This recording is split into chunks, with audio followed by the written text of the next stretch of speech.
Hey everyone, welcome back to the channel. In today's video, I'm going to show you how to make your Reddit profile private. It's really simple and easy. Open up the Reddit application for this, and then of course we are going to tap on this profile picture in the top right corner, and then you have to tap on this profile option, the first one, and then when you are here on your profile, you have to tap on this edit option here.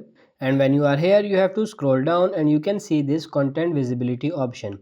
All posts to this profile will appear and all your profile can be discovered in /users. As you can see, it's activated. It allows other users to discover not so much the users but also the publication part. By deactivating this option, our profile will remain private in the other user. Private in the other user will not be able to find it or find this. We simply disembark the station, and then after toggling this off, click on this save in the top right corner and you are good to go. So that's pretty much it for this video. I hope this video was helpful. If it is, like it and subscribe to the channel. Thank you.